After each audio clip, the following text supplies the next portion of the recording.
जब से हो रहा नैतिक मूल्यों का ह्रास, जब से हो रहा नैतिक मूल्यों का ह्रास, तो क्या कोई करेगा बिहार का विकास।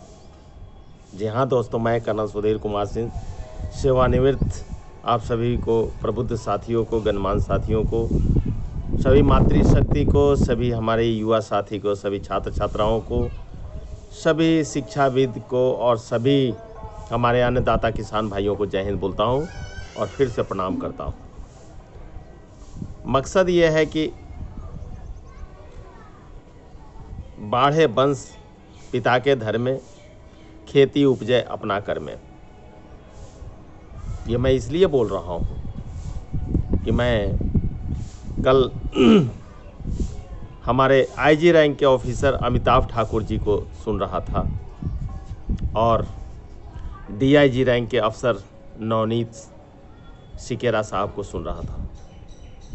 सर, पहले तो मैं इस मंच से आप दोनों महानुभूतियों को एक सैनिक होने के नाते आपको सलूट करता हूं और जय हिंद करता हूं। क्या डेयरिंग है, क्या आप में वो क्षमता है कि आप सिस्टम से लड़ पड़े। बहुत अच्छी बात है। अमिताभ ठाकुर सर ने सत्य को सत्य कहा, गलत को गलत कहा, अपनी आवाज़ें उठाईं, अभिव्यक्ति की स्वतंत्रता का उन्होंने परिचय दिया। और नवनीत सिकेरा सर ने एक दबंग और बिल्कुल अकर्मण्य पुलिस ऑफिसर के द्वारा उनके पिताजी के उन्हीं के सामने मुंह पर उनके कागजात को फेंक देना और इकलौते पुत्र के सामने उनके पिता की बेइज्जती करना उनको रास नहीं आया और उन्होंने 30 रुपये की कुर्सी पिताजी के खरीदने पे उस पर बैठ करके उस जुनून से वो आईपीएस बने। मैं इसलिए बोल रहा हूँ कि आज के समय में हमारे जितने भी हैं, हम तो बहुत ही दुर्भाग्यशाली हैं, भाग्यशाली नहीं दुर्भाग्यशाली हैं कि 2003 में अपने माँ पिताजी को खो दिया।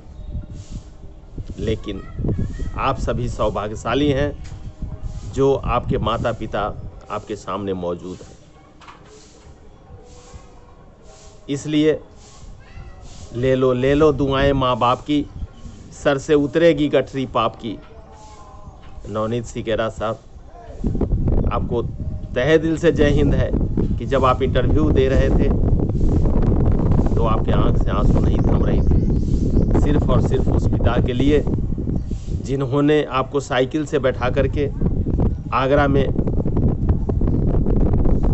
आईआईटी रुड़की का एग्ज़ाम दिलाने के लिए गए और वहाँ फर्स्ट पेपर जब आपका हिंदी मैथ का हो गया तो उसके बाद आपको बुखार लग गई और उस पिता ने जा करके आपको बुखार की दवा लेकर के मार्केट से टैबलेट दिया, घास पर सुला दिया और फिर आपकी बुखार उतर गई और दूसरी पाली के परीक्षा में आपने अपना योगदान दिया। नतीजतन आप आईआईटी रुड़की से इंजीनियरिंग भी किए और उसके बाद आप आईपीएस करने में कामयाब रहे। मैं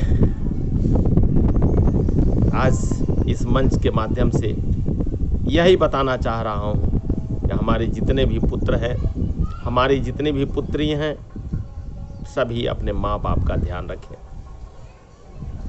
चूँकि समय गुजरता चला जाता है, यादें रह जाती हैं, न माँ मिलते हैं न पिता मिलते हैं, बस रह जाती हैं उनकी यादें। इसलिए जितनी सेवाएं आप कर लेंगे उतना आपके खाते में जाएगा और यही देख करके आपके जो होनहार बिरवा के होत चिकने पात बच्चे हैं, जो आपके नौनिहाल हैं, जो हमारी 3rd जनरेशन की पीढ़ी है, मतलब मैं, मेरा बेटा और मेरा पोता या पोती, नाती या नातिन, वो सभी हमें आपको देख करके, कहते हैं ना कि खरबूजा को देख के खरबूजा रंग बदलता है, तो जैसा आप माँ पिताजी के साथ करेंगे वैसे आपका बच्चा आपके साथ करेगा। इन बातों का सभी लोग ध्यान रखेंगे। जय हिंद, जय बिहार, जय विकास।